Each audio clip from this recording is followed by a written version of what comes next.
Buenas, bienvenidos y bienvenidas al canal de Inspector Crimo, un canal de divulgación sobre criminología. Bien, en este vídeo trataremos un tema mucho más práctico que los vídeos anteriores. Precisamente en el anterior distinguíamos cuál era la diferencia entre la criminología y la criminalística, estableciendo que la diferencia principal entre ambas radicaba en el hecho de que una se nutre de ciencias más sociales y teóricas, mientras que la otra, la criminalística, se alimenta de disciplinas principalmente empíricas y tangenciales, es decir, disciplinas como la biología, la anatomía, la medicina, la química o la física, entre muchas otras. Esta alimentación de este tipo de disciplinas es lo que precisamente la criminalística le da un objetivo y una función más destinada a la resolución real de crímenes, es decir, a un resultado que repercute en el mundo real, un resultado visible, un resultado empírico. Pues bien, en este vídeo, para diferenciar un poco y separar, alejarnos un poco de tanta teoría, quiero introducir un tema que a mí me parece sensiblemente interesante, y más en tiempos como ahora, en los que se han producido, sobre todo en países como Estados Unidos o México o otros países de América Latina, donde se han observado grandes aumentos en la tenencia de armas, en la adquisición y cese de licencias para su posesión y en la venta tanto de armas de corto como de medio como de largo alcance para los distintos usos que se permiten: deportivo, coleccionismo, militar, etc., y de sus respectivas municiones. Es decir, vivimos en una época en la que, por culpa del coronavirus y otras situaciones sociales derivadas, como por ejemplo las crisis políticas, sociales y económicas, se está experimentando un aumento en la fluctuación en la creación, fabricación, venta y distribución de armamento. Y eso, significativamente, indica de que hay un riesgo mucho mayor a que se cometan crímenes con estas armas que se venden. Es decir, sensiblemente observaremos como poco a poco se van produciendo más delitos perpetrados por armas de fuego. Ahora bien, este vídeo no pretende explorar esta cuestión, sino pretende ser una introducción muy general, muy vaga, muy simple, ya que se ahondará y se perfeccionará y se profundizará en otros vídeos sobre qué es la balística. Bien, primero de todo, una nota teórica, siempre fundamental, es eliminar, desmitificar algunos conceptos que se tienen erróneos. Cuando yo te digo a ti, querido espectador, dime, ¿qué es la balística?, tú me dirás, el estudio de las armas de fuego, y tendrás razón, y al mismo tiempo te equivocarás.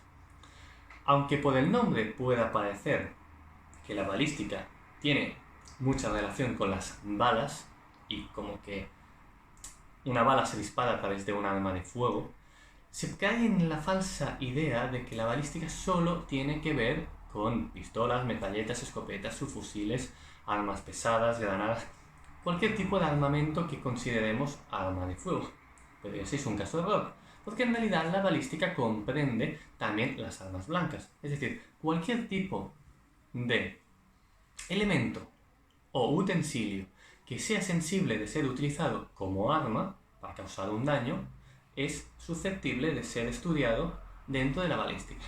Por ejemplo, si yo cojo esta taza y te la estampo en la cabeza, esto sería un objeto de cuerpo balístico, aunque a ti no te lo parezca.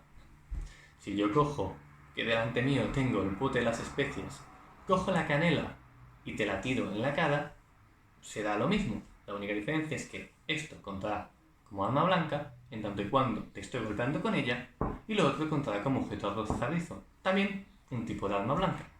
Y en todos los casos será balístico. Igual que si yo saco esta pistola, se considera también un objeto balístico. Bien, he sacado una pistola, ¿de acuerdo? Porque hoy nos centraremos en el estudio de las pistolas. Podríamos empezar por las armas blancas, pero al hablar de armas blancas me gustaría hablar también del tipo de lesiones que provocan. Y un día, en un tema de más profusión, cuando podamos hablar del conjunto de armamentos que existen, es decir, armas cortas, armas medias, armas de alto o gran calibre, armas arrojadizas, armas ignífugas o armas explosivas. Al tratar todas las tipologías que más o menos existen, exploraremos qué tipo de daños provocan estos armamentos, dependiendo también del tipo de munición que tengan, la distancia entre la persona que dispara y el objetivo, o la naturaleza del cuerpo al que impacta el proyectil. Es decir, solo a modo de ejemplo, no es lo mismo que yo dispare a esta taza, que es un objeto cerámico, que no que dispare a un jamón o que le dispare a una persona, y no es lo mismo que dispare a esta distancia, que dispare a esta, que dispare a otra. No es lo mismo que utilice una munición de punta hueca, o que el cañón esté estriado, que no esté estriado, o que utilice otro tipo de proyectil. Es decir, todos los elementos que forman parte de la munición del arma, así como la propia arma, así como mi posición como tirador, así como tu posición como objeto que recibes el tiro, y lo que te protege, lo que te envuelve o lo que te rodea, e incluso lo que hay entre medias, es decir, corrientes de aire, es decir, temperatura, es decir, inclinación, una suerte de elementos influyen en la forma en que se recibe o no la herida y en cómo se trata también. Un punto de vista muy interesante no es solo estudiar qué efecto produce el arma balística, sino cuál es el tratamiento del arma balística, que eso es un tema que competiría a la medicina clínica, pero que también podemos tratar en futuros vídeos. Es decir, podemos hacer una evolución sobre las armas, sus efectos y sus tratamientos, porque no todo se gestiona de la misma manera. Una bala no siempre se trata ni se cura de la misma manera, también depende de dónde impacte y el tipo de munición. Bueno, después de esta larga conversación sobre qué implica el objeto balístico, hay que aclarar en qué se diferencia la disciplina balística de otras disciplinas de la criminalística. El punto principal de la disciplina balística es de que se nutre de la física, es decir, estudia los proyectiles que hay en un arma o el tipo de arma, de elemento balístico, aunque sea la taza que se utiliza, y cuál es la fuerza con la que impacta, la velocidad a la que se lanza, cómo es la resistencia que se produce al golpe, etc. Entonces es una ciencia principalmente basada en principios físicos, pero también tiene otras connotaciones. Por ejemplo, tiene connotaciones históricas que nos explican por qué un tipo de armamento existe en un país, o por qué un tipo de armamento forma parte de los recursos policiales o los recursos de un tipo de grupo armado por razones históricas. Es decir, la balística hibrida conocimiento puramente criminalístico, como es la física, y conocimiento también teórico, como es la historia, el conocimiento armamentístico. Bien, esta pistola que he sacado se la debo a mi buen amigo Edu, farmacéutico de profesión y que algún día colaborará con mis vídeos haciendo su aportación desde el campo farmacológico. Esta arma en realidad no es un arma real, es una pistola de balines. ¿Cómo lo sabemos? Que aunque sea una pistola de balines, también es un objeto balístico, porque que un objeto sea susceptible de ser un objeto balístico no depende de la cantidad de daño que pueda causar. Es decir, yo tirándote una taza a la cabeza puedo causarte muy poco daño, pero sigue siendo un objeto balístico. Esto, aun no teniendo un proyectil letal, ni un proyectil capaz de penetrar la piel, esto se considera un objeto balístico porque tiene la capacidad de dañar, ni que sea de forma superficial, y puede utilizarse como arma o herramienta, igual que un martillo, por ejemplo. Bien, lo distinguimos de una pistola real por un motivo muy sencillo. Lleva un compartimento con gas que lo que hace es condensarse, y cuando tú disparas crea una detonación no falsa, no es la palabra apropiada, sino una detonación controlada, por así decirlo, que lo que hace es impactar en un mecanismo interno que hay dentro de la culata para que con la deflagración se dispare el proyectil. La diferencia principal es que un arma de fuego real no se impulsa por un gas típico como el... no sé cuál se utiliza aquí, no, puede ser argón, no sé cuál es exactamente. Pero no funciona por la deflagración de un gas, sino por la reacción química de una explosión controlada. Esta pistola es una réplica de un modelo que existe en la vida real, que es, como dice aquí el nombre, la CZ75D compacta, de un modelo que fabricó en los años 70 una compañía armamentística conocida como Smith & Wessons, una compañía que tradicionalmente fabricaba revólveres, y que este fue su gran innovación porque fue su primer prototipo semiautomático. En otro vídeo hablaremos de las categorías sobre manual, semiautomático y automático. Que la diferencia es simple, simplemente radica en la forma en la que si se produce autocarga, es decir, si una vez disparas se carga automáticamente el arma, se sube el siguiente proyectil, y en la manera en la que lo hace. Y esto afecta a las tipologías de disparos que se pueden hacer. De hecho, hay 3 tipos de disparo: disparo único, disparo en ráfaga y disparo por cadena. Disparo por cadena suelen ser en pequeñas secuencias de 2, 3, 5, 7, y en ráfaga es cuando tú mantienes el gatillo, mientras tú lo sigas manteniendo y haya munición, eso sigue disparando. Bien, como primera lección balística tenemos la pistola. Ya voy a explicar de forma muy por encima cuáles son los componentes principales de un arma, ¿vale? Seguro que suenan de las películas, pero no está mal hacer de paso. Esto, ¿vale?, de aquí a aquí, es la culata. La culata suele ser el lugar, al menos en armamento, en armas cortas, como es una pistola, que permite, si me lo deja, la extracción del cargador y la infusión. Es aquí donde se almacenan las municiones, los proyectiles. Bien, otra parte importante que aquí no se verá es el seguro. El seguro es esto de aquí. Permite bloquear el arma para evitar dispararla accidentalmente. Otra parte importante es el gatillo, que lo conocemos todos. Cuando apretas, se dispara. No tiene más misterio. Vayamos a partes más técnicas. A esta parte de aquí se le conoce como martillo. El martillo acciona una cosa que hay aquí dentro, que tiene forma de aguja y que se llama aguja percutora. ¿Por qué? Cuando tú tienes un cargador metido, tanto en armas de fogueo como en armas reales, la primera bala se sube a un lugar que hay aquí que se llama recámara. No todas las armas tienen recámara. Por ejemplo, una escopeta no tiene recámara. La escopeta tú pones tantas balas como puede almacenar su sistema de almacenamiento, su cámara, y una vez disparado se quita el cartucho, se coloca otro, no se almacena una bala. Pero en las pistolas suele ser lo más tradicional. La bala de la recámara es normalmente la primera bala que entra y la que está a punto de ser disparada antes de que se dispare. Es decir, tú metes el cargador, se sube automáticamente una bala a la recámara, y tú cuando la disparas se sube otra.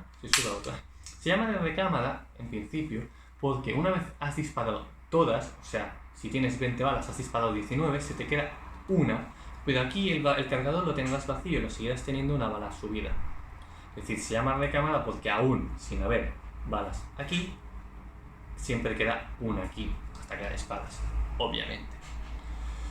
Bien, cuando tú disparas, mira, observad, cuando yo tenso el gatillo, ¿de acuerdo? Lo tenso, el martillo baja. ¿Por qué? Porque el tipo de munición que utilizan este tipo de armas funciona con un tipo de cartucho especial que es un cartucho percutor. Es decir, existen diversos modelos que ya ahondaremos en otro tipo, pero podemos explicar de que cuando surge las primeras armas de fuego como tal, surgió la necesidad de cómo y qué disparar. Lo más tradicional en un inicio era meter toda clase de objetos y detonarlos con una sustancia explosiva, tradicionalmente la pólvora. De hecho, las armas de fuego se conocen versiones muy primitivas ya en la antigua Grecia, por ejemplo, las armas que disparaban fuego griego, pero las versiones más, podemos decir, contemporáneas, más modernas, tienen su origen en los fuegos artificiales chinos, aunque ya existían algunos prototipos por Europa. Estos mecanismos lo que hacían es que se llenaban cilindros con toda clase de objetos, por ejemplo, perdigones, astas, bidotes, cualquier tipo de objeto susceptible de ser impulsado, porque el objetivo de un arma de fuego no era como tal producir una explosión, producir una herida de bala, como conocemos al uso, sino producir una perforación. Era meter un elemento que lanzabas a mucha distancia. De hecho, una catapulta en muchos sentidos se puede considerar un objeto balístico, porque es un utensilio que permite colocar un objeto y lanzarlo muy lejos, acelerándolo para causar mayor daño. La balística moderna, los armamentos modernos sí que incluyen elementos detonantes como la pólvora, pero tradicionalmente no eran necesarios. Había un problema con el manejo de la pólvora, es que la pólvora era muy sensible a no prenderse, es decir, en un escenario con lluvia se apagaba la llama o no se detonaba, o se encendía y no llegaba a hacer la detonación suficiente, o ponías demasiada pólvora y podías explotarte el arma o podías hacerte daño. Es decir, era un elemento que tenía muchos riesgos. Entonces se empezaron a diseñar armamentos que funcionaban, era como un arma de un solo uso, para que me entendáis.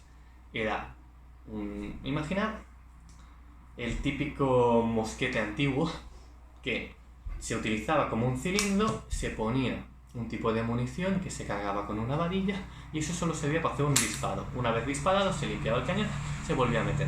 Era la forma tradicional, disparo único. Eso tenía una ventaja, y es que impedía de que se mezclasen componentes y reducía el riesgo a que el arma fallase. De ahí, por ejemplo, que la versión principal, o más que primigenia de los cartuchos fuese la típica bolsa de papel que contenía la cantidad justa y necesaria de pólvora, de balas o proyectiles y de otros reactivos necesarios para producir el disparo. Este tipo de armamentos se solían activar mediante un sistema que es conocido como sistema atronador o sistema de chispa. Es decir, se prendía con una especie de cuerda que se encendía y que cuando se quemaba la mecha quemaba el papel y eso producía la deflagración, la explosión para lanzar el proyectil. Estos métodos también eran poco seguros y además impedían que el proyectil fuese lo suficientemente recto, que fuese eficaz. No era muy efectivo a nivel de batalla, que era para lo que se habían inventado este tipo de armas. Así que la cartuchería ha ido evolucionando con lo largo del tiempo. Y así, a modo de ejemplo, por citar algunos modos, existe, por ejemplo, la cartuchería de papel, que acabamos de decir, la cartuchería de latón, la cartuchería de vaina, que es una de las primeras y más revolucionarias, la cartuchería abierta y la cartuchería cerrada. Y no es hasta más o menos el 1850 y algo que un francés llamado Lafayette, es complicado decir el nombre, pero que un francés inventa un sistema que es la piedra angular del sistema moderno, que es un sistema en el que se encapsula el proyectil con latón o con un tipo de metal muy ligero, en el que se separa el producto explosivo, es decir, el reactivo, la pólvora o lo que se utilice, y lo que es la bala. Se separaba para evitar que se mezclasen y se produciesen explosiones accidentales sin que tú pretendieses, porque eso era algo que sucedía a menudo. Al estar mezclado, a veces los reactivos se juntaban, se frotaban, producían una reacción y estallaban o dejaban de ser funcionales. Porque además, el hecho de no estar protegidos permitía que agentes climáticos o externos los llegasen a deteriorar. Bien, la evolución del cartucho de este hombre ha permitido la creación de las llamadas balas percutoras, que son balas, que yo porque no tengo ninguna, que tienen como una protuberancia en el culo que cuando tú accionas el gatillo y tiras atrás el martillo y disparas, aquí la aguja percute, o sea, golpea, y del golpe se rompe el límite que separa el contenido explosivo y se produce la detonación, permitiendo el disparo. Este sistema es práctico porque ocupa poco espacio, permite balas más pequeñas, balas con mejor aerodinámica y permite que los disparos lleguen mucho más lejos y manteniendo la trayectoria. Aparte permite mayor almacenamiento de municiones y es más seguro, es una de las grandes ventajas. Por eso la mayoría de pistolas tienen este tipo de mecanismo. El martillo golpea y al disparar se produce la percusión. Aquí, porque no tenemos municiones reales, y esto es una arma de balines, pero normalmente, ¿vale? Cuando tú disparas un arma de real y disparas, esto se tira hacia atrás y en este hueco de aquí, esta parte se llama correa, en este punto de aquí sale la vaina. La vaina es el continente donde se mete el proyectil. Es cuando tú hablas, te dicen, mira esta bala o, oh, mira una bala. La bala es todo, pero la vaina es la parte cubriente, la parte exterior. Bueno, esto lo sabemos todos, que es la mirilla. Y esto es el cañón, que es una parte muy importante. El cañón, en realidad, es toda esta pieza de arriba. Y a la parte de abajo se llama armazón, porque es la parte que mantiene toda la estructura y que acapara todas las balas. Mientras que la de arriba, el cañón, es la parte donde se produce el disparo. De acuerdo. El cañón, la parte de dentro del cañón, se le llama ánima, que es curioso. Ánima es una forma de decir alma. Así que podemos entender que aquí radica, a nivel metafórico, el alma del arma. Y al decir que radica el alma, estamos diciendo que radica sus características balísticas en tanto a su capacidad de hacer o no hacer daño, su capacidad de distancia y su capacidad de impacto. En la balística moderna se descubrió porque antes todos los armamentos eran de ánima lisa. Ánima lisa significa que por dentro el tubo es liso. Eso permite que se disparen proyectiles, pero tiene ciertas limitaciones. Además se suele estropear el cañón por dentro y el proyectil a veces sale dañado o sale desviado. Se acabó descubriendo que una estriación, es decir, una serie de surcos internos en el ánima del cañón, permitían que la bala girase y al girar vaya ganando aceleración. Mayor aceleración implica mayor distancia de recorrido, pero también más fuerza de impacto. Pensar que si tú no estás muy lejos y yo te disparo un arma con un cañón liso, es posible que la bala te impacte pero no te atraviese. Y el objetivo de una bala es penetrar. O sea, es que mediante el giro atraviese la piel y salga. No, muchas veces no consigue salir, se queda dentro del cuerpo humano porque impacta en cuerpos sólidos como los huesos, o porque ya no tiene suficiente velocidad, o porque se fragmenta y se rompe y se queda en trozos, pero el objetivo de un proyectil es entrar y salir. Es penetrar. Hay armas que tienen más facilidad para hacerlo por el tipo de munición, por ejemplo, armas que permiten balas con la punta más afilada, permiten una mayor distancia y una mayor penetración. Por ejemplo, un rifle, difícilmente, si te disparan con un arma de un rifle y estás a una distancia adecuada, la bala no te va, o sea, se te va a quedar dentro. Difícilmente, normalmente la bala de un rifle te atraviesa de largo. ¿Por qué? Porque ya está hecha para que entre fácilmente y salga fácilmente. En cambio, un poste de una escopeta o un poste de una escopeta está hecho para causar mucho daño a poca distancia. Entonces lo que es más probable es que se produzca una dispersión del armamento y tú tengas muchas pequeñas heridas en todas partes. De hecho, yo puedo coger una escopeta y, dependiendo de la munición que tenga, dispararte a esta distancia y no matarte, causarte o al menos no inmediatamente, hacerte mucho daño, porque se desperdiga la munición, porque está hecho, las escopetas en su origen y en su esencia no están hechas para ser extremadamente mortales, aunque lo son. Obviamente, si te disparan a la cabeza y a quemarropa, eso es una locura. Pero una escopeta normalmente es un arma cuya intención es mantener una distancia, es hasta aquí puedes pasar, es detener. O sea, hay armas que tienen el objetivo de matar y otras que tienen contener. Una pistola es, por ejemplo, en muchos sentidos mucho más letal que una escopeta, aunque la cultura popular nos haya llevado a pensar que una escopeta es el arma perfecta. Obviamente, en las películas de zombies, si tú le pones la escopeta en la cabeza a uno, pues la dispersión, a la que se disperse aquí. Esto es para otra clase, para clase de escopeta, pero el principio de la escopeta es que cuando tú disparas al principio, la bala sale junta, pero cuando impactas se desperdiga. A veces cuando se dispara ya se va abriendo el proyectil, tiene un amplio rango de alcance. Pero al desperdigarse también pierde fuerza y por eso también pierde capacidad de impacto. Cuanto tú dispares más cerca de una escopeta, más letal será. Entonces es un arma para distancias medias. Bueno, estas son todas las partes fundamentales del arma. Y hasta aquí más o menos podemos hablar nuestra lección balística. En otro vídeo ya trataremos una cuestión sobre los daños, sobre los tipos de disparo, sobre cómo se coge una pistola. Porque todos hemos visto la típica peli de gangsta que, tío, ¿sabes?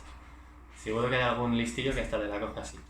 Pero las armas tienen su propia técnica y responden a... De hecho, hay diferentes posturas para coger un arma y para apuntar.